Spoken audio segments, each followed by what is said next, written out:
Hello दोस्तों, नमस्ते, जय माता दी। मैं अपने चैनल सोनम मोदी लोकगीत में आदि लोकगीत दोनों पे आप लोग का स्वागत करती हूँ। एक छोटा सा बहुत प्यारा कहारवा नाच गीत सुनिएगा और कमेंट बॉक्स में ज़रूर बताइएगा।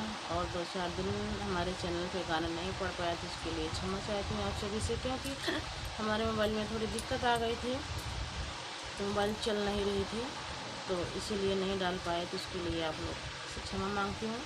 और बहुत प्यारा कहारवा नाच गीत है, आप लोग सुनिए और फुलवाच करिए, कमेंट बॉक्स में ज़रूर बताइए, क्योंकि आप सब अपना आशीर्वाद प्यार दुलार नहीं दे रहे हैं। तो आप सभी से रिक्वेस्ट है कि हमारे चैनल पर जाइए और अपना आशीर्वाद प्यार दुलार ज़रूर दीजिए। तो चलिए मैं सुनाती हूँ, आप लोग सुनिए।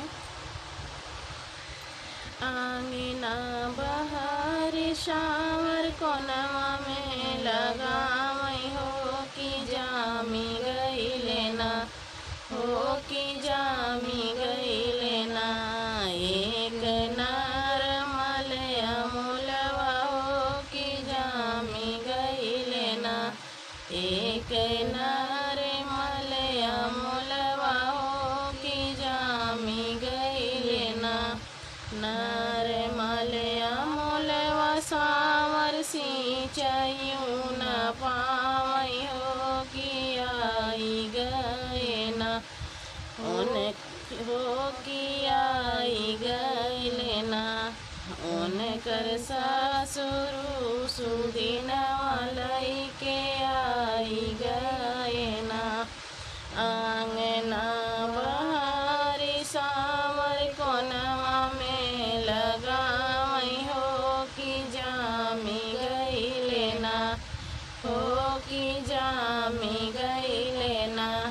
एक नार मलया मुलवा हो कि जामी गई लेना, एक नार मलया मुलवा हो कि जामी गई लेना।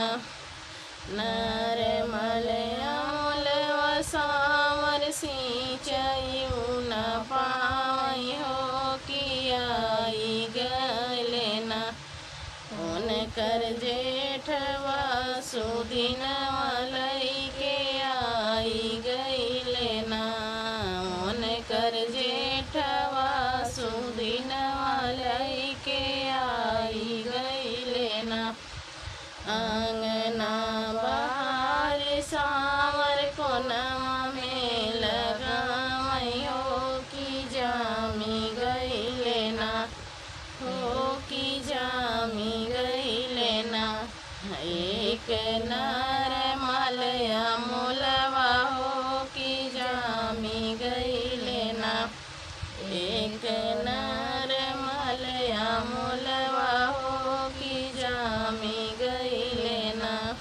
नार मलया मुलवा सावर सिंचाइयों न पावई हो कि आई गई लेना।